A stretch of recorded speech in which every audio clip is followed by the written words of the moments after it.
Dewch i ni weddio.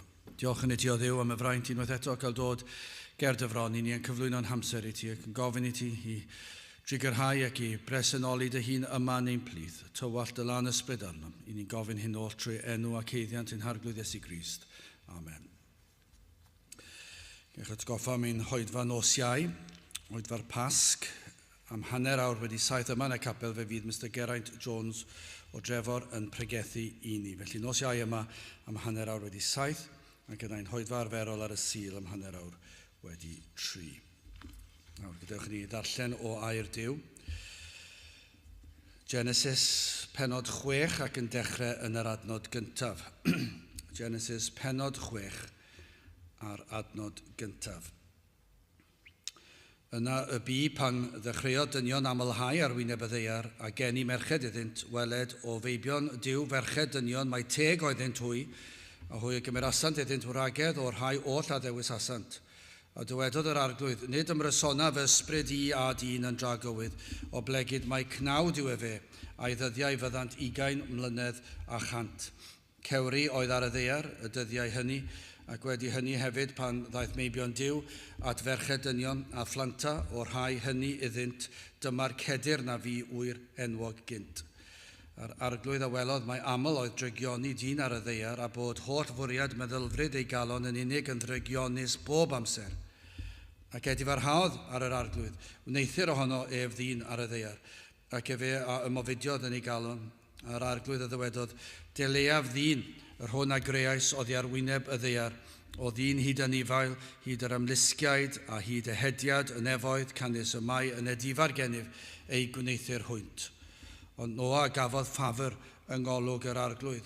Dyma genedlaethau Noa. Noa oedd ŵr cyfiawn, perffaith yn ei oes, gyda Duw yr hodiodd Noa. A Noa genhedlodd 3 o feibion, Sem, a Cham a Japheth, ar ddaear a lygrasydd gerbron Duw, llanwasydd y ddaear hefyd a thrawsedd, a Duw a drychodd ar y ddaear, a gwele hi a lygrasydd, canys pob cnawd a lygrasau ei ffordd ar y ddaear. A Duw a ddywedodd wrth Noa, diwedd pob cnawd a ddaeth gerf ymron, o blegyd llanwyd y ddaear a thrawsedd trwyddynt hwy, a gwelem y fi a'i difethaf hwynt gyda'r ddaear. A byddai bendith Duw ar ei air sanctaidd ef. Gydewch ni nawr droi at ein harglwydd mewn gweddi. Diolch i ti unwaith eto, Dduw, am y fraint a'r cyfle i ddod i alw ar dy enw di ac yn dod trwy heiddiannau dy fab yr arglwydd Iesu Grist. Ac felly o Dduw i ni yn dod yn gwybod bod yna groeso a gwrandawiad i ni gan ein bod yn dod wedi'n gorchuddio yn llwyr a chyfiawnder yr arglwydd Iesu Grist. Iddo ef ddod i'r byd yma'n ffyddlon, yn gadael y nef ac yn dod i fyd fel hon, ac i fyd a fyddai yn ei wrthod, yn gwybod yr oedd yn dod i fyd a fyddai yn ei wrthod. Ond o Dduw iddo ddod yn wirfoddol, iddo ddod i wneud yr hyn oedd yn angen rheidiol ar ein cyfer ni. Fe gyflawnodd e'r gyfraith y ddeddf yn ein lle ni, fe gymerodd ein cosb ar y groes, ac fe goncrodd e'r bedd wrth atgyfodi ar y trydydd dydd, ac i ni yn diolch i ti. Ei fod nawr yn y nef, yn eiriol trosom, ac i ni yn gweddio y byddi di yn helpu ni i ddyrchafu enw yr arglwydd Iesu Grist. Wrth i ni ganu dy glodiad, y byddi di yn dod lawr arnom, tywallt y lan ysbryd arnom, wrth i ni ganu'r geiriau yma o addoliad, y bydd ein calonau ni wir yn dy addoli di, ac yn dyrchafu dy enw di goriwch pob enw arall, oherwydd yr hyn oll yr wyt ti wedi ddarparu ar ein cyfer ni. O Dduw, i ni yn gofyn i ti i ddod yn agos at bob un ohonom beth bynnag yw ein sefyllfa, ein cyflwr ysbrydol. I ni yn gofyn am yr rhai sydd yn gwrando, o Dduw, yn gofyn i ti i ddod ac i gyffwrdd ag eneidiau. I rhai efallai fydd yn gwrando am y tro cyntaf erioed ar dy air yn cael ei chyhoeddi. I ni yn gweddio am yr rhai hynny, y byddi di'n agor i llygaid, mwyn iddynt ddeall, mwyn iddynt weld eu cyflwr, mwyn iddynt weld eu pechod a gweld pechod y byd. Ac o Dduw yna i ddod i weld yr hyn a wnaeth Iesu Grist trostynt. O Dduw, dim ond ti sydd yn gallu gwneud hyn, dim ond ti sydd yn gallu agor llygaid y deillion i weld ei hangen am waredwr. Ac felly ni'n galw arno ti. Ni'n helpu ni i wneud ein rhan, i fod yn ffyddlon, i gyhoeddi dy air fel yr wyt ti wedi'n gorchymyn ni. Ond o Dduw, mae rhaid i ti ychwanegu y fendith honno, rhaid i ti weithio, rhaid i ddysbryd di fod ar waith. Ac felly o Dduw, i ni yn gofyn i ti, i weithio yma yn ein plith ni, ac ar hyd a lled ein gwlad ni heddiw, i ni'n gofyn i ti fendithio dy weision wrth iddynt gyhoeddi dy air, dy bobl wrth iddynt ymgynnull i dy addoli di. Ni yn gofyn o Dduw i ti fendithio, i roi ffydd i ni o Dduw, rhoi disgwyliadau ni.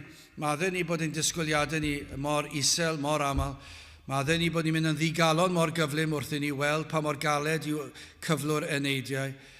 O Dduw, i ni yn gofyn i ti rhoi disgwyliadau ni ar gyfer nos Iau, y bydd na rhai yn dod i'r oedfa, y bydd na rhai o'r tu fas, rhai sydd ddim wedi bod i oedfa o'r blaen, rhai sydd yn grefyddol efallai ac eto heb ddeall yr efengyl.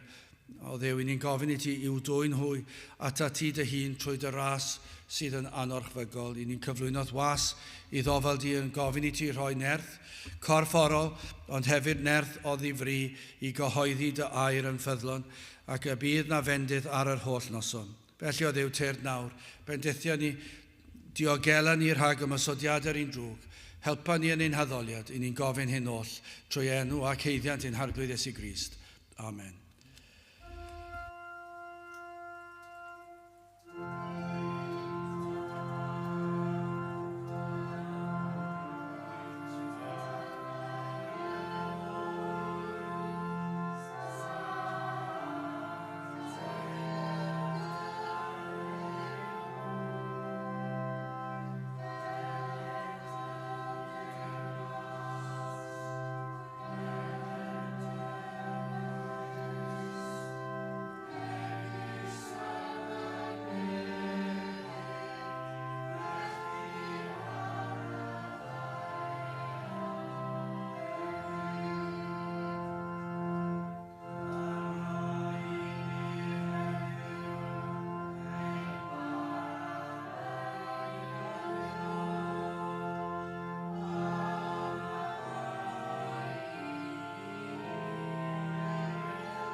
Gydwch ni ganu am rhyw 314, glanhad y eglwys Iesu mawr, ei grym yw bod yn lan, sancteiddiau gweddi yn ei gwaith, a ffira hi hun y tân.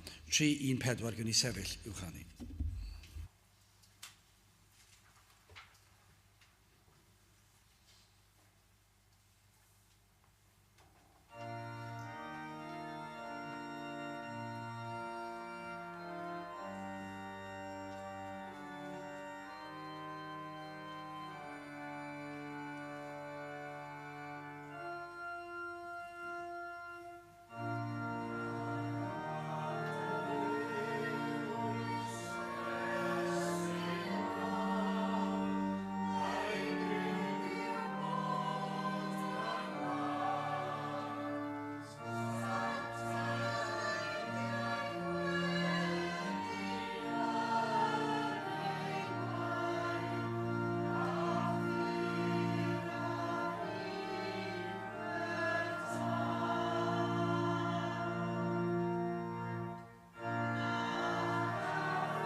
Byddaf yn testyn o Genesis y 6 benod ac adnodau 8 a 9.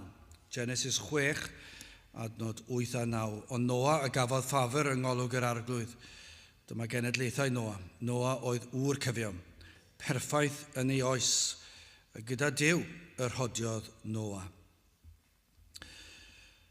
Dwi'n siŵr eich bod chi'n aml wedi meddwl, fel dwi yn aml yn meddwl, sut fyd fydde, pe na bydde Adda ac Efa wedi pechu. Dychmygwch sut fyd fydde hon. Oherwydd yr rhyfeddodau i ni yn ei weld heddi am yr cwymp wedi digwydd.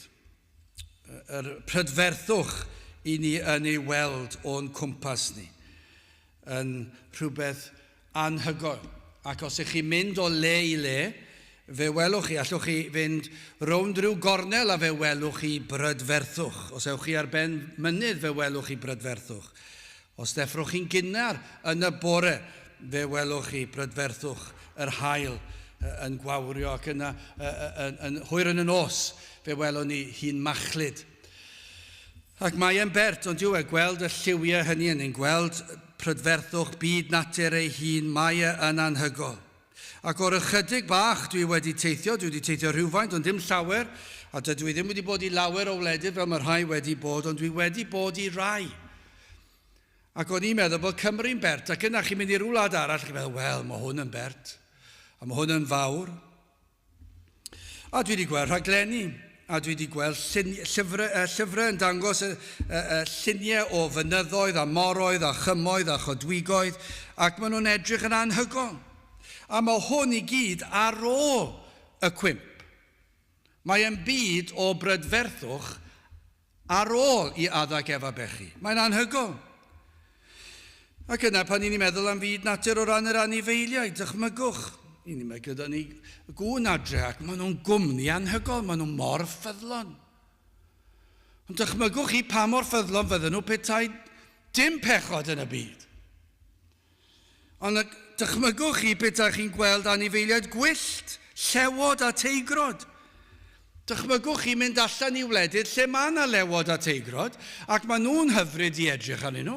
Ond dychmygwch chi petai chi'n ei gweld nhw cyn y cwymp. Maen nhw'n bert nawr.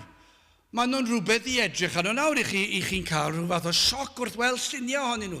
Petawn ni'n mynd lan a i gweld nhw'n y gwyllt, mae'n anhygol. Ond dychmygwch, sut rai fydden nhw, dychmygwch llew a bod chi'n gallu rhodio ochr yn ochr ar llew a theigr heb fod mewn peryg. Dychmygwch gallu roi'ch llaw ar ei pen nhw, fel chi'n neud ar ci. Mae'n anhygol yn dydi. Ac yna'r tir, am dir sydd yn y byd yma, am brydferthwch, ond yna i ni'n gweld effaith y cwymp. I ni'n gweld nam ar y ddaear a de'r grynfeidd yn digwydd, ac mae'r de'r grynfeidd yn gallu achosi niwed enfawr, ac yna'n gallu achosi'r moroedd i godi a'r tsunamis yma, ac yna'r llosg fynyddoedd, a'r holl bethau sydd yn gallu dod oherwydd hynny'r sychder sydd yn digwydd a'r newid, ac i ni'n edrych yna'r gyflwr y tir, ac i ni'n gallu gweld beth yw effaith y cwymp. Ond hyd yn oed, gyda'r cwymp mae e'n bert, ond yna ni'n gweld beth mae'r cwymp wedi wneud. Be mae wedi wneud i bobl, be mae wedi wneud i'r tir, be mae wedi wneud i anifeiliaid. I ni'n gallu cerdded allan yn y gwyllt mewn rhai gwledydd, neu gewch chi lladd gan anifail. Ond mae e dal yn anhygol. Ond am ddifrod ac am ddistryw, am farwolaeth a'i ddaeth oherwydd pechod. Ond i ni'n cael blas ond ydyn ni ar brydferthwch y diwdod wrth i ni weld y greadigaeth, ond i ni hefyd, dwi ddim yn cymryd lot i ni weld be mae'r cwymp wedi wneud. Mae'r cwymp yn sicr wedi dod am arwolaeth i'r byd. Yn y darn yma ni'n edrych arno yn Genesis 6 benod. Dim ond ychydig o dudalennau o ddarllen am y greadigaeth. Does dim angen i chi ddarllen llawer ar ôl Genesis 1, 2 a 3. Ni'n cyrraedd penod 6, dwi'n mynd i gymryd lot o amser i chi. Reit ar ddechrau hanes y byd, ac i ni'n darllen am y greadigaeth ac ysblander y greadigaeth, a'r hyfeddod y greadigaeth, ac yna mae pechod wedi dod mewn i'r byd, ac yna ni'n darllen penod 6. Yr oedd Duw yn fodlon ar greadigaeth, ond yna fe ddath pechod ac am ganlyniad. Ond y Duw yn erchyll. Os oes unrhyw un yn meddwl bod pechod yn rhywbeth bach, os oes unrhyw un yn gallu diffinio pechod bach, yna ystyriwch eto beth y mae pechod wedi wneud i'r byd. Felly yn gyntaf, hoffwn ni edrych ar fyd o bechod. Yn ail, rhybydd o farn, ac yn olaf yn drydydd bywyd o ras. Wel, yn gyntaf, byd o bechod. Fel i ni wedi gweld yn ystod y pandemig yma'n 2 flynedd diwetha, pan fod torfeydd mawr yn agos i'w gilydd, beth sy'n digwydd? Mae afiechydon heintus yn lledaenu. I ni wedi gweld hynny. Fe gafon ni ymwybyddiaeth hynny 2 flynedd yn ôl, pan yr oedd y gemau rygbi mawr yn y Cymru yn ware'r Alban, dwi'n credu, pawb yn llawn cyffro am y gem yma, ac yna'n clywed bod 75,000 o bobl wedi dod, a 100,000 arall yn mynd i'r dre, ac yna fi'n credu o fy nghof i diwrnod cyn yr achlysur gohiriwyd. Dwi'n credu os yw fy ffeithiau fi'n iawn. Ar siom. Dwi'n credu gafodd ei ohirio, neu oedd e fod i cael ei ohirio. Ond beth oedd y pwrpas oedd hyn? 75,000 o bobl mewn un lle, ac mae yna afiechyd heintus ar led. Gall hwnna wasgaru ar hyd a lled o wlad mewn eiliadau. Ac felly dath yr ymwybyddiaeth yn do. Ac yna'n fuan iawn gohiriwyd pob un achlysur tebyg. Achos dyna beth sy'n digwydd pan mae lot o bobl ynghyd. Y fwyaf o bobl, y fwyaf y mae'r afiechyd heintus yn lledaenu. Wel, beth ddigwyddodd ar ddechrau'r byd? Rhywbeth tebyg. Adnod 1 a 2 o'r benod yma. Yna y bu, pan ddechreuodd dynion amlhau ar wyneb y ddaear, a gen i merched iddynt. Weled o feibion Duw ferched dynion, mae teg oeddynt hwy, a hwy a gymerasant iddynt wragedd o'r rhai oll, a ddewis asant.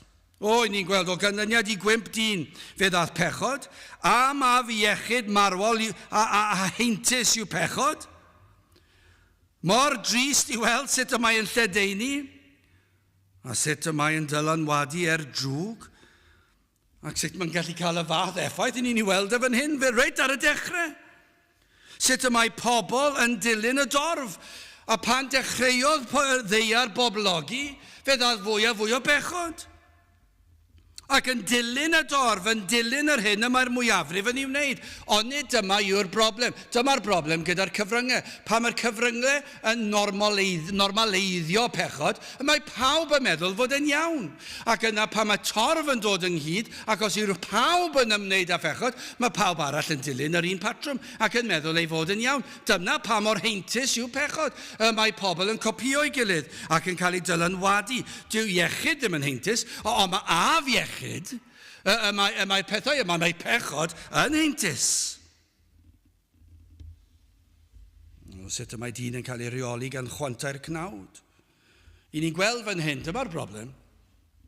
Yn y benod hon, sut y mae dyn yn cael ei reoli gan chwantau. I rai, i'r bobl yma yn y benod hon, y dylse fod wedi gwybod yn well.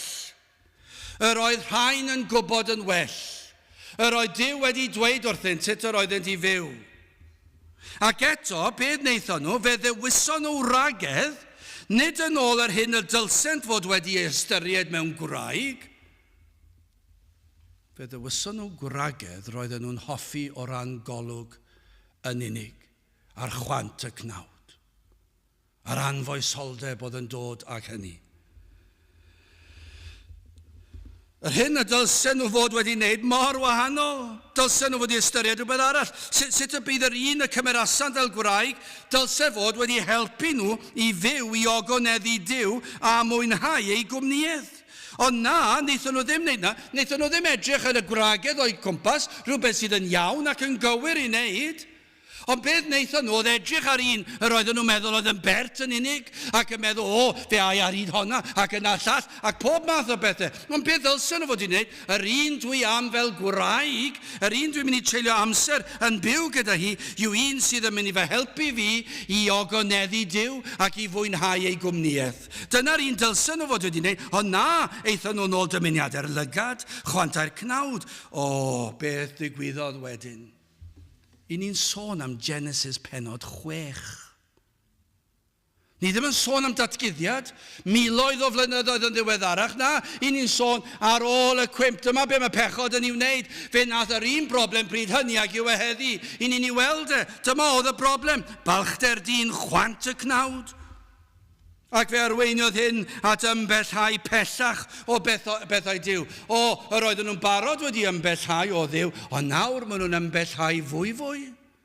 Maen nhw'n mynd yn bellach o Dduw oherwydd ei dewisiadau anghywir. Doedden nhw ddim fod i wneud hynny. Adnod 4, cewri oedd ar y ddeiar y dyddiau hynny, ac wedi hynny hefyd pan ddaeth meibion Duw at ferched dynion a fflanta o'r rhai hynny iddynt. Dyma'r cedir na fi wyr enwo gynt, a'r arglwydd a welodd mae aml oedd drygioni dyn ar y ddeiar, a bod holl fwriad meddylfryd ei galon yn unig yn ddrygionus bob amser. Wel, dyna chi adnod, mae'n ofnadw. I ni'n sôn am reit ar y dechrau. A'r arglwydd a welodd mae aml oedd drygioni dyn ar y ddaear. Chi wedi sylwi'r gair aml, ac yna mae'n dweud, a bod holl fwriad meddylfryd ei galon yn unig yn ddrygionus bob amser. Oes modd pwysleisio hwnna yn ormodol? Wel, mae'n sicr, mae wedi pwysleisio fe yn fwy na digon. Mae wedi dweud, a welodd mae aml, mae ei drygioni nhw yn aml, mae e trwy'r amser. A bod holl, nid rhai bwriadau, dyna beth i ni fel heddi. Wel, doedd ddim mor ddrwg â hynny wedi'r cyfan. Mae'n dod i un cwrdd. Mae'n gwrando tipyn bach i'r oedfa. Mae'n neud ambell i beth da. Mae'n helpu'r tlawd o droedro. Ac i ni fel bethau, ni'n cyfiawnhau popeth, ac maen nhw'n byw mewn pechod ac angrediniaeth. Ond be mae'r Duw yn dweud wrthyn ni yn ei air yw hyn, a bod holl fwriad meddylfryd ei galon, pob un meddylfryd, yr holl beth, y cyfan, yn unig, yn ddrygionus, bob amser, trwy'r amser. Dyna yw dyn. So beth am i beidio cario ymlaen ar gêm fach wirion yma, yn trial creu darlun tecach o ddyn. Wel, dyn ddim mor ddrwg wedi'r cyfan. Mae dyn yn iawn yn y bôn. Ond nid dyna beth ni'n clywed trwy amser. Mae dyn yn neis yn y bôn. Dyn nhw ddim mor ddrwg wedi'r cyfan. Ond nid dyna beth mae Duw yn dweud. Am gondemniad fe welodd yr arglwydd. Hynny yw, dros amser, dros blynyddoedd, fe welodd e cyfeiriad oedd calon balch pechadurus dyn yn ei arwain. Yn ei arwain ymhellach a phellach i ffwrdd o'r llwybr cul. Yr oedd Duw wedi gweld hyn o'r cychwyn, o'r cwmp. Fe welodd e i ble yr oedd dyn yn mynd, ac roedd e'n mynd yn bellach ac yn bellach i bethau'r byd. Yr oedd gormes yno, trais i'w weld, chwant, anfoesoldeb. Odi y pethau yma i weld o'r cychwyn un? Ac gai ofyn, odi e dal i'w weld hyd heddiw? Gormes. I chi gweld gormes yn bob man.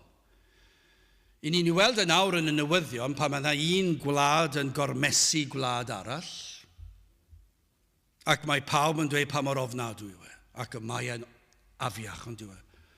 Ond nid yw e'n ofnadw be mae dyn yn gallu gwneud i ddyn arall. Ond fe welon ni ormes yn y swyddfa. Fe welon ni ormes yn y cartre. Fe welon ni ormes yn y strydoedd. Fe welon ni ormes ym mhobman. Fe welon ni drais ym mhobman. Fe welon ni chwant ym mhobman. Mae chwant yn cael ei hysbysebu gan y cyfryngau. Dyna yw popeth. Y mae popeth wedi seilio ar chwant. Faint o arian sydd yna?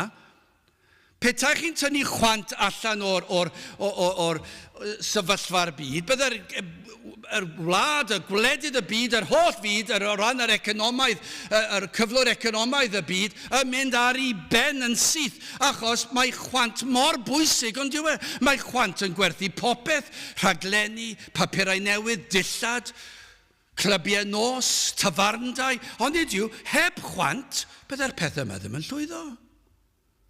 Mae chwant mor bwysig i'r byd. Anfoesoldeb. Mae gymaint yn yfantol gydag anfoesoldeb. Y mae dyn yn mynnu cael anfoesoldeb. Ond dyma beth oedd y byd fel o ganlyniad I bechod, dyna oedd y byd fel.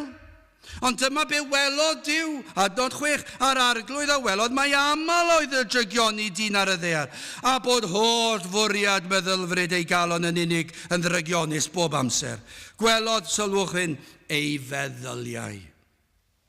Fe welodd ei gynlluniau, fe welodd ei fwriadau, ei freuddwydion, fe welodd e'r cyfan. Yr oedd Duw yn gweld mai drygionus oeddent bob amser. Ond nid yw Duw yn gallu gweld beth yw'n calonau ni fel. Mae Duw yn gallu dweud bob amser achos oedd e'n gwybod hyd yn oed pan ni'n gwneud rhywbeth da bod na falchder tu ôl i'r peth, bod na rhywbeth sydd yn rhoi cymhelliant I ni'n neud bod ni'n mynd I cael rhyw fath o glod. Ond nid ydyn ni'n gallu sbwylio popeth.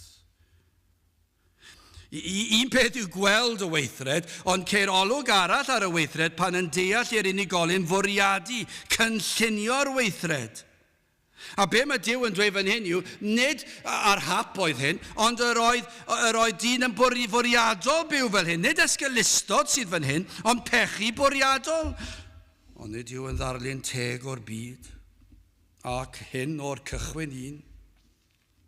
Ac erbyn hyn, y byd wedi hen arfer ar feddylfryd drygionus, cynllunio drygionus. Mae dal yr un peth ond yw yr holl glychda'r dyn dros y canrifodd, wrth weld cyfnod newydd falle ar y gorwel, yn meddwl, mae pethau'n mynd I wella nawr. Falle pan mae rhyw ddyfais newydd yn cyrraedd ac yn meddwl, dyma dda, dyma ni, dyma be mae dyn yn gallu gwneud. I ni mor dda yn dydyn ni fel byd. Mae dyn yn datblygu, mae dyn yn esblygu. Dyna be mae byd yn ei ddweud. Falle bod yna rhyw bwyllgorau byd eang yn credu iddyn datrys rhyw broblemau byd eang. Ac falle na ddaw mwy o ddioddef. Dyna be mae dyn yn dathlu trwy'r amser. I ni dal methu helpu'r tlodion y byd. Gyda'r holl beiriannau yma sydd gyda ni, dydy'r byd dal ddim yn gallu darparu dŵr I wledydd tlawd. Dydy dyn dal ddim yn gallu llwyddo mynd â loriau llawn bwyd I gyrraedd y manell lle mae angen iddynt achos mae pobl yn ei rhwystro nhw. Gymaint o gysineb sydd yn y byd. Dydy dyn ddim yn gallu gweithio'r peth mas. Dydy ni ddim yn gallu gweithio gyda'n gilydd. Dyma yw'r byd, y mae byd yn llawn clochtar ac eto I gyd dal yn gweld y dioddef erchyll o'n gwmpas ni. Beth I ni'n ei weld heddi ac wedi bod o'r hanes y byd yw trais, chwant, creulondeb a hunanoldeb, anffyddlondeb, celwydd, twyll, hanes o ddistriw. I ni'n gweld hyn ym myd yr amgylchfyd, ond nid ni'n gweld hynna drwy'r amser yn y newyddion. Mae dyn wedi gwneud ei orau I ddinistrio'r byd ar amgylchfyd. I ni'n gweld hyn yn y cweryla cyson, y cweryla wrth I blant a phobl ifanc chwarae, ond nid oes na gweryla di-ri am y pethau mwyaf pitw, ac yna chi'n mynd yna allan o'r iard yr ysgol ac eiau'r ysgol I chi'n ei weld yn y swyddfeydd a pob math o bethau cweryla, pobl yn siarad am ei gilydd, yn dweud pethau cas am ei gilydd. Ewch i'r cartrefi, be chi'n gweld, cweryla, twyll, dweud celwydd, anffyddlondeb. Ac yna ar lefel gwledydd, rhyfeloedd byd, un ar ôl y llall, yr holl ddioddef, a'r bygythiadau yn parhau. Ond nid yw pechod yn ofnadw. Chi'n meddwl beth, I ni'n dechrau blino ar y byd yn ceisio dweud wrthon ni, mae na ddaioni, mae hyn a'r llall, petai'r byd yn sylweddoli mae pechadurus ydyn ni. Ac bod yr hyn oll I ni yn ei weld o ganlyniad i'r cwymp, o ganlyniad I bechod, mae'r Beibl yn gyfan gwbl gywir, ond yw e? Mae'n I ddisgrifio fe yn union fel ag y mae. Wel, gadewch I ni symud ymlaen, mae yna rybydd o farn yma. Adnod 3 a dywedodd yr arglwydd, nid ymrysona fe ysbryd I a dyn yn dragywydd, o blegyd mae cnawd yw e fe, a'i ddyddiau fyddant 20 mlynedd a chant. O by'r arglwydd yn ymdrechu. A dyn dros blynyddoedd maith ers y cwymp.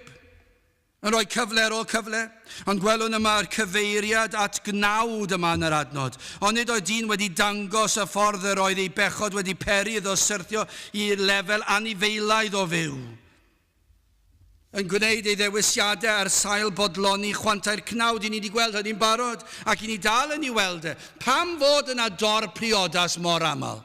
Pam fod e? Wel, i ni'n deall o Genesis 6. Yr oedd dynion yn chwilio am ragedd oedd yn plesio'r lygad yn unig. Ond beth sydd yn digwydd wedyn ni? Bos oedd rhywun arall yn ei plesio nhw, mi fydden nhw'n mynd fyna ac yn cyparhau. A dyna beth i ni'n gweld heddi. Pan mae rhywun wedi cael llon bol neu wedi cael digon, meddwl oedd gai newid, maen nhw'n bod yn anffyddlon. Ac yr un yw'r broblem, dyma yw gwraidd y mater, pechod dyn, yn gwneud dewisiadau anifeilaidd, i fodloni chwantau'r cnawd. Ond beth i ni'n gweld fan hyn yn Genesis 6 yw bod yna linell. Ydyn ni'n sylweddoli bod yna linell gyda Duw. Mae Duw yn drigarog. Ond mae yna gyfeiriad fan hyn at y linell. Mae Duw yn llawn trigaredd, ond mae e hefyd yn gyfiawn. Mae ei drigaredd yn gyfiawn. Mae popeth am Dduw yn gyfiawn. Ond mae e'n gyfiawn. Ac mae e'n cosbi pechod. Ac fe alwyd arnynt i edifarhau, i ymateb i'r rybuddion o Dduw, y dylsyn droi o'i pechod, ond gweithygu oedd hanes dyn yn barhaol, fe mynodd rodio ar y llwybr llydan, nid oedd dyn am i neb ddweud wrtho sut oedd i fyw, ac nawr i ni gweld bod amser yn cael ei osod, 120 o flynyddoedd, tan y dawr farn y llifogydd. Fe ddwedodd Duw, fe ddaw barn nawr, dwi wedi ymdrechu a dyn, dwi wedi rhoi amser, dwi wedi rhybuddio, dwi wedi rhoi cyfle ar ôl cyfle ar ôl cyfle i ddyn. Ond nawr mae'r linell yna wedi dod ac chi wedi croesi ddi. Adno 6 a 7 ac edifarhaodd ar yr arglwydd wneithir ohono ef ddyn ar y ddaear. Ac fe am ofidiod yn ei galon ar arglwydd a ddywedodd dileiaf ddyn yr hwn a greais oddi ar wyneb y ddaear, o ddyn hyd a nifael, hyd yr ymlusgiaid a hyd y hediad y nefoedd, canis y mae yn edifar gennyf ei gwneithir hwynt. Edifar haod Duw, hynny yw newidiodd yr hyn y byddai dyn yn ei weld yn ei ymdriniaeth ohono. O, byddwch yn ofalus ydyn ni'n deall yr gair yma, yn yr achlysur yma. Fe newidiodd Duw yr hyn y byddai dyn yn ei weld yn ei ymdriniaeth o ddyn. O ymdrechu yn galed a dyn, o fod yn hir ymaros a dyn, a dangos trigaredd a dyn. Nawr roedd newid yn yr hyn a welir. Nawr byddai barn yn dod, a byddai'n anfon llifogydd i orchuddio'r ddaear. Cyn i'r byd gael ei orchuddio ar dyfroedd, yr oedd yn barod wedi orchuddio llygredd dregionion. Nid yw'n wir. Yr oedd yna lifogydd afiach, gwaith gellir dadle, wedi boddi'r byd ers y cwmp, yr oedd dregioni yn rhemp. Ond nawr yr oedd dŵr i ddod, yr oedd barn i ddod, yr oedd Duw yn mynd i ddod, a peri'r glaw lawio nes bod y byd wedi cael ei orchuddio. Dywed Matthew Henry, mae y sawl a ddifethyr gan farn a chyfiawnder Duw yw y sawl sydd yn cysau meddwl am gael ei diwygio trwy ras Duw. Ond nid yw'n mor wir. A hyn fydd yn wir yn rhagwyddoldeb hefyd. Y sawl fydd yn cael ei barnu, fydd yn cael ei cosbi, y sawl a ddifethyr gan farn a chyfiawnder Duw. Y rhai hynny yw y rhai sydd yn cysau meddwl am cael ei diwygio trwy ras Duw. Dydyn nhw ddim eisiau cael ei diwygio. Dydy pobl ddim eisiau gwrando ar y neges o'r Efengyl. Dydy pobl ddim eisiau cael yr newyddion dawl a wenydd mawr. Dydy pobl ddim eisiau gwybod fod modd diwygio i bywydau nhw i fyw i ogoneddu Duw a'i fwynhau am byth. O mor drienus yw'r darlun a geir yma, ond mor gyfarwydd. Yr un yw sefyllfa heddi sydd wedi bod dros y canrifoedd. Mae Duw wedi anfon i ddyn rhybydd ar ôl rhybydd, ac eto mae dyn yn mynd i rodio ar ei lwybr llydan. Mae dyn dal ddim am i neb ddweud wrtho sut i fyw, ond nid yna yw'r broblem.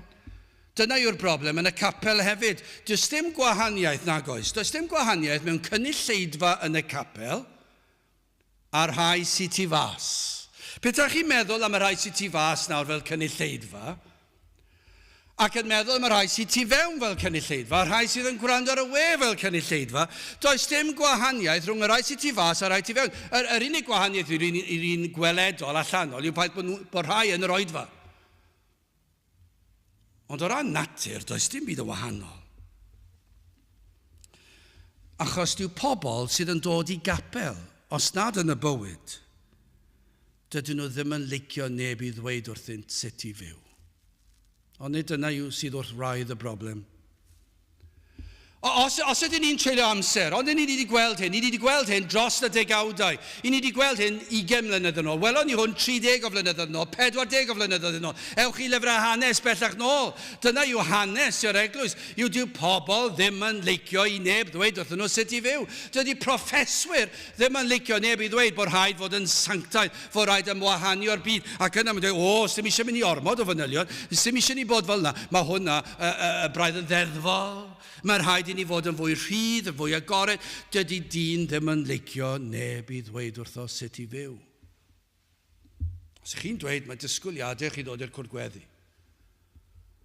A mae pobl yn dweud, pa hawl sydd â ti ddweud wrtho i beth i wneud ar nos Fercher?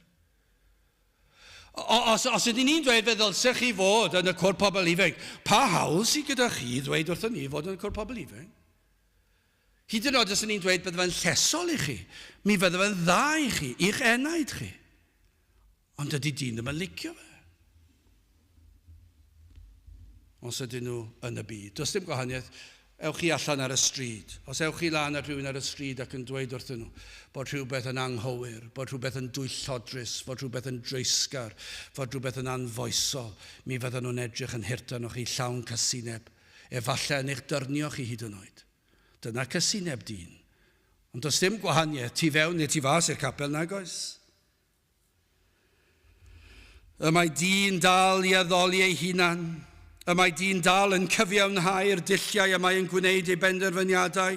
Mae bodloni chwantau ei gynawd ei hun ydyw ac nid dewis mwyn gogoneddu Dyw a mwynhau ei greawdwr ydyw. Dyna yw gwraidd y broblem dro ar ôl tro. O fewn yr adeilad, tu fas i'r adeilad, mae dyn naturiol am ogoneddu ei hun ac y mae am fwynhau ei hun. Dyw e ddim am ogoneddu Dyw a dyw e ddim am fwynhau Dyw. Os yw e'n gryfyddol, fydd e'n dweud bod e'n trio gogoneddu Dyw, ond wrth raidd y broblem yw gogoneddu ei hunan. Dyna yw balchder dyn, edrychwch arno fi, dwi wedi gwneud hyn a'r llall, edrychwch pa mor garedig ydw i'n cael pawb i'r tŷ, edrychwch pa mor garedig ydw i yn helpu pobl. Dyna sydd wrth raidd y broblem. I ni'n llawn balchder, dyma yw pechod. Mae wedi dynistio'r byd, mae'n dynistio'r eglwys, mae'n dynistio'r cyfan. Chwantau'r cnawd, balchder dyn. Dyma yw'r broblem tro ar ôl tro. Os nad ydyn ni wedi deall yr efengil, dyma yw'r broblem. Ond fe fydd nhw'n ffeindio ffordd i feirniadu yn ddigon rwydd. Mae'n ddigon rwydd wneud hwnna, all unrhyw un wneud hynny. Sdim eisiau gallu i feirniadu ac i ffeindio'r rheswm i feirniadu a pwynt o bys ac i gyfiawnhau ein bedolrwydd ni.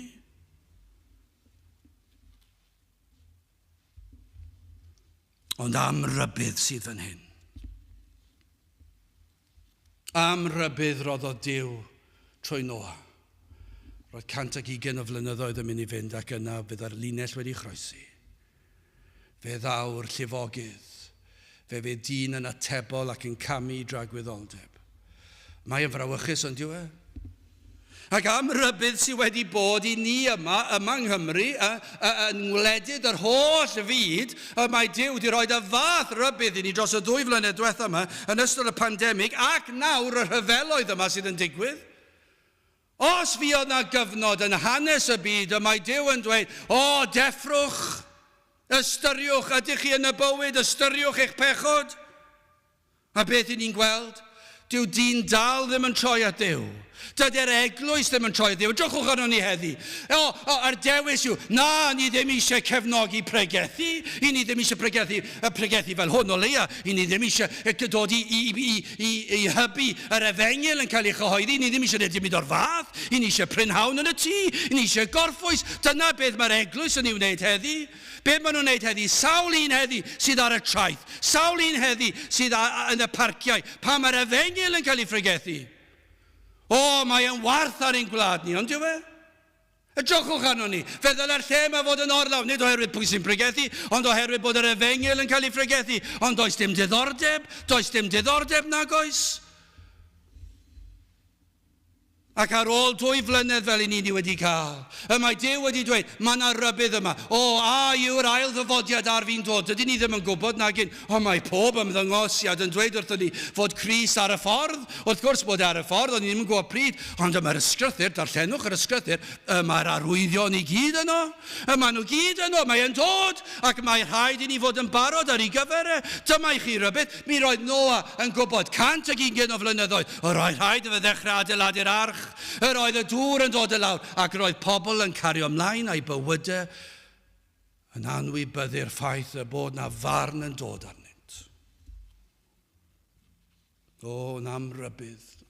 Onid yw rhybydd yn arwydd o drigaredd. Oni fydda fe'n hyfryd petai pobl yn sylweddoli pa mae rhywun yn rhybuddio, mae dyna yw'r trigaredd mwyaf gellir ei wneud. Os daw rhywun fyny atoch chi ac yn dweud, ydych chi yn y bywyd, dyna chi drigaredd. Dyna chi drigaredd, o'r mwyaf. Dyna'r cariad o'r mwyaf. Gwnewch yn siŵr eich bod yn barod ar gyfer y dydd y farn. Gwnewch yn siŵr bod chi'n barod at yr anadl olaf. Gwnewch yn siŵr eich bod yn barod i gyfarfod a'ch creawdwr. Gwnewch yn siŵr achos y mae yn abod, ond ydyn ni'n gwybod, y mae yn brawf. Heb amheuaeth bod na lifogydd wedi bod ar wyneb y ddaear yma. Fe nath Duw anfon y llifogydd. Fe roddodd e rybydd, ond anwybyddodd dyn. Ac o'r tristwch i ni weld y heddi, wel yn drydydd yn olaf, bywyd o ras. Grandewch ar hyn, adnod 8 a 9. Ond Noah a gafodd ffafr yng ngolwg yr arglwydd. Dyma genedlaethau Noah. Noah oedd ŵr cyfiawn, perffaith yn ei oes, gyda Duw y rhodiod Noah. Onid yw yn hyfryd a mor braf darllen y gair ond yn yr ysgrythyr. Dwi ddim yn air mawr, nag yw? Ond pan i chi'n darllen y gair ond, mae'n gair byr yn Saesneg hefyd digwydd bod. Ond mae'n air mor bwysig. Yr oedd un, ond, ar ôl roi darlun erchyll o fyd, yr oedd yna un, ac mor unig y safiad, yr oedd un a safodd yn ffyddlon i'w Dduw. Pan dirmygwyd gan ei gyfoedion, tra roedd yr holl angrediniaeth, yr holl anfoesoldeb, yr holl drais o'i amgylch, fe safodd yn ffyddlon, tra byddai pawb yn chwerthin, yn ei feirniadu, yn ei gyhuddo o fod yn edrych lawr ar eraill. Oni fydda hwnna wedi digwydd. Oni dyna'r feirniadaeth i ni'n ei gael. I chi'n edrych lawr ar bobl sydd ddim yn dod i'r cwrdd gweddi. I chi'n edrych lawr ar bobl sydd ddim yn dod i'r cwrdd pobl ifanc. I chi'n edrych lawr ar bobl sydd yn mynd i'r dafarn. I chi'n edrych lawr ar bobl sydd yn meddwi. A dyna wastad sydd wedi bod. Mae'n hen bryd iddyn nhw ddeffroc i sylweddoli. Mae hwnna'n wastraf amser i feirniadu yn y fath ffordd. Achos pan fyddan nhw'n sefyll ger bron yr holl alluog, fyddan nhw ddim yn gallu sefyll a dweud y fath twptra. Dyna chi erchyll. Mae'n rhyfygus, ond yw e? Dychmygwch y gwawd y gafodd Noah. Mi fydde pobl di chwerthin am ei ben yn dweud, Noah, rwy ti'n ddyn balch. Ti'n adeiladu arch. I ti'n meddwl bod ni'n llai na ti, achos ti'n adeiladu arch, achos ti'n dweud bod Duw wedi siarad â ti, ac i ti'n edrych lawr arno ni, Noa. Ond nid yw yr un peth yng nghalon dyn yn adeg Noa ac yw e heddi. Pan i ni'n gweld pobl heddi, ar hyd a lled ein capeli ni, be ni'n gweld? I ni'n gweld pobl fel hyn. Pam? Dydyn nhw ddim yn hoffi sancteiddrwydd, dydyn nhw ddim yn hoffi'r Efengil, a dyma be ni'n gweld tro ar ôl tro, a dyma be gafodd Noa, fe feirniadwyd ef.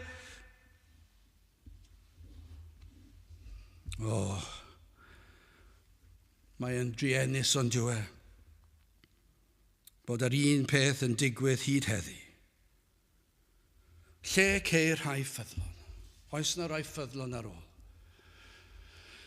Dwi'n credu bod yna, ond does dim llawer. Ond nid yw e'n adeg trist pan ni'n gorfod ffarwelio a rhai o fawrion yr eglwys. Ac pan i chi'n gweld i hanad lolaf nhw, credwch i fi, dyna chi dristwch. Mae un arall wedi mynd i ogoniant yn wir, ond i ni wedi colli nhw. Mae hangen nhw. Does dim llawer ar ôl. Dim llawer fel Noa ar ôl sydd yn fodlon sefyll. Sydd yn fodlon sefyll ymlith y crefyddol, ymlith y di-grefydd. Y rhai sydd yn gwawdio ac yn ei hwyl am ei benne, yn dweud, ti'n trial bod mor sanctaidd. Ond nid yna ferniadaeth fydde wedi cael. Bydde wedi bod mor anodd i Noa i sefyll. Ac ond nid yw yn anodd heddi i sefyll ymlith yr holl gwawdio. Ond sylwch, yr oedd Noa yn ŵr cyfiawn, fe rodiodd yn gyfiawn, yr oedd yn sanctaidd yn ei gerddediad, yn byw i ogoneddu Duw, yr oedd yn mwynhau cwmniaeth â Duw. Ond sylwch, hyn oll oherwydd, fel dywed Paul, 1 Corinthiaid 15 adnod 10. Eithir trwy ras Duw yr ydwyf yr hyn ydwyf. A'i ras ef yr hwn a roddwyd i mi ni bu yn ofer, ond mi a lafuriais yn heleithach na hwynt oll, ac nid ma fi chwaith, ond gras Duw yr hwn oedd gyda mi. Trwy ras Duw, trwy gyfamod o ras, ei addewid o ras, yr oedd Paul yn gadwedig ac yr oedd Noa yn gadwedig. Yr oedd Noa yn berffaith yn gyfiawn yng ngolwg Duw, wedi wisgo a'i orchuddio a chlogi'n cyfiawnder Crist. Yr oedd Noa yn gyfiawn, oherwydd cyfiawnder Crist. Yng ngolwg Duw, fe wel perffeithrwydd ei fab, Iesu Grist, pan welodd Duw y tad Noa, fe welodd e gyfiawnder perffeithrwydd Crist.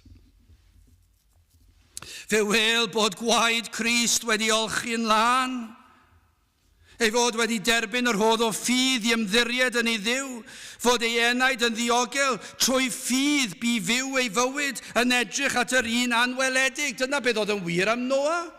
Fe gafodd e rodd o ffydd ac fe ymddiriadodd yn ei ddiw, ac trwy ffydd yn edrych ymlaen at dyfodiad Crist. Wrth gwrs, i ni'n gallu edrych nôl at adeg dath yr arglwydd Iesu Grist i'r byd. Ond yr oedd yn credu yn ei air, dyna beth oedd Noa. Yr oedd Noa yn credu yng ngair Duw, yn credu yn ei addewidion ac yn dilyn ei orchmynion. Dyna a wnaeth Noa trwy ras. Hebreaid 11 adnod 7. Trwy ffydd, Noa wedi ei rybuddio gan Dduw am y pethau nis gwelsid eto, gyda pharchedig ofn a ddarparodd arch i achub ei di, trwy'r hon y condemniodd e fe byd, ac a wneithbwyd yn etifedd y cyfiawnder sydd o ffydd. Roedd Noa yn gyfiawn. Oedd, mi roedd e yng Nghrist trwy'r rhinweddau'r Meseia mab Duw. Ond am brawf y dangosodd Noa o'r hyn oedd yn wir ohono, bu fyw bywyd sanctaidd. Bodlon oedd Duw ar hyn oll a wnaeth Noa. Ei fywyd, ei gerddediad, ei ebyrth, ei safiad, bodlon ydoedd ar cyfan yng Nghrist. Dyna sut oedd Duw yn fodlon gyda Noa. Ni fyddai Duw yn fodlon gyda Noa, oni bai am yr addewid yng Nghrist. Bydde ddim gobaith gan Noa. Bydde Noa ddim wedi bod yn ddyn da, bydde ddim bod yn ddyn cyfiawn, bydde ddim wedi adeiladu arch, bydde ddim wedi gwneud dim o'r fath. Ond yng Nghrist, Yr oedd yn gyfiawn trwy ffydd yn edrych ymlaen i'r addewid o'r Meseia. Yr oedd cyfiawnder Cris yn ei orchuddio'n llwyr. O hawdd yw bod yn grefyddol, yn allanol grefyddol, pan mae'n ffasiynol, lle nid oes gwrthwynebiad, a llawer yn rhodio ar hyd y ffordd honno crefydd wag, ond gwahanol iawn yw pan yn nofio yn erbyn y llif, pan yn gorfod sefyll yn unig, yn wyneb holl fryntni a themtasiynau a gwrthwynebiad y byd, a dyna wnaeth Noa. Ond fe wnaeth hyn oherwydd gras Duw yn ei fywyd. Oherwydd roedd llygaid ei enaid trwy ffydd yn gorffwys ar Grist, a'r addewidion am y Meseia. Yr oedd e'n gwybod am yr addewidion yma, ac nawr oedd e'n edrych ymlaen. Yma un wedi addo, a dwi'n ymddiried yn hynny. Allai fi ni gysgu yn y nos, yn gwybod fy mod yn saff bod y Meseia'n dod. A fydd e'n gwneud y cyfan. Fydd ei gyfiawnder efn fy ngorchyd, a dwi'n ymddiried yn new fod yr addewidion i gyd yn saff i fenaid. Y mae Duw yn ffyddlon i'w air, ac felly roedd yn rhodio, roedd yn byw, yn pwyso ar ei Dduw. Ac oherwydd roedd llygaid ei enaid trwy ffydd yn gorffwys ar Grist, a'r addewidion y Meseia, y sawl a ddaw ato, oedd yn gwybod, y sawl a ddaw ato, nes bwr'r ymaith byth. Oedd yn gwybod, ni fydd gwrthodiad, gan fy mod wedi dod at fy niw, ac yn pwyso'n llwyr arno. O, byddai'r rhai heddi yn y dyddiau ofnadw yma, trychinebus yma, y dyddiau tywyll yma, cythryblus. O, byddech chi'n dod i weld eich gwrthryfel yn erbyn Duw. Ond nid yna yw'r man cychwyn, yw i weld gogoniant Duw ac i weld eich pechod. Ond nid yna beth sydd angen i ni wneud, i weddio y bydd yr ysbryd glân yn agor llygaid y neidiau iddynt weld pa mor afiach, pa mor frwnt, pa mor pechadurus ydynt. Ac y byddwch yn dod i weld eich gwrthryfel yn erbyn Duw, ac yn dod i weld difrifoldeb eich pechod, ac fe fyddwch chi'n yn atebol ger ei fron, ac y byddwch chi'n ymateb i'w rybuddion. Ac yna trwy ras, y byddwch chi'n dod at Grist, at droed y groes. Ond nid dyna beth i ni am wneud. Yr oedd Noa yn gallu edrych ymlaen i'r addewidion oedd yn y dyfodol, ond i ni'n gallu edrych nôl ac gweld daith Iesu Grist. A ddawyd y byddai'n dod ac i bydd bwrpas yr oedd yn dod, ac yna ni'n gallu gweld fe ddath e, fe gyflawnodd e, i ni hefyd yn gallu gweld fe ddath y llifogydd. A pa mae Duw yn rhybuddio farn, y mae e'n barnu, bydde fe'n anghyfiawn petai e ddim. Ac felly y byddwn ni yn cymryd ein rhybuddio ac yn sylweddoli bod na farn yn dod.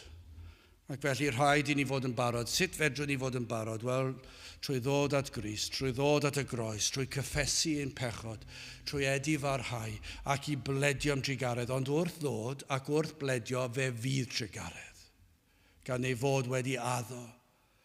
Y sawl a ddaw na fydd yn troi neb i ffwrdd. O, byddwn ni'n dod at Grist.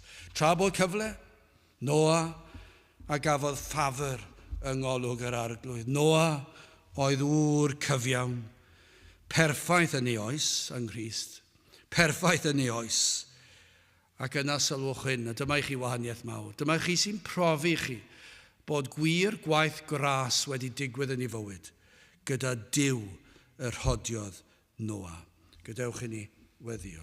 O Dduw, helpa ni i weld y gwirioneddau yma, rho ffydd ni ddisgwyl pethau mawr, ter gweithio yn rymus yn ein gwlad a gwledydd y byd, agor llygaid y deillon iddynt weld ei pechod, iddynt weld ei hangen am waredwr, ac yna gad iddynt weld yr arglwydd Iesu Grist ei hun. Ter bendithion ni nawr, i ni'n gofyn hyn o trwy enw ac heiddiant yn harglwydd Iesu Grist.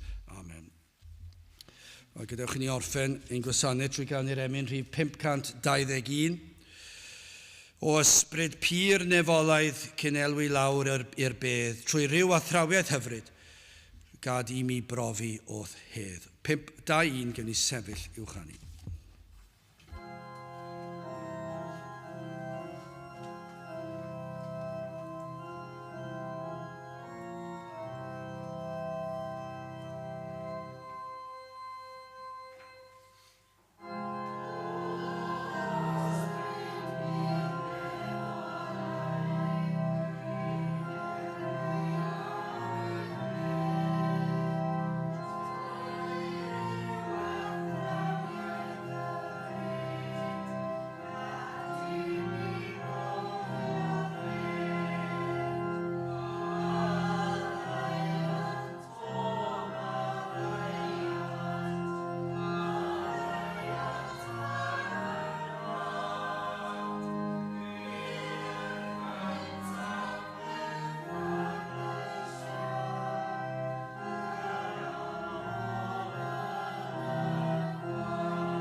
A nawr bydd ydi ras ein harglwydd Iesu Grist a chariad Duw a chymdeithas yr ysbryd lan fod gyda chwi oll hyd byth.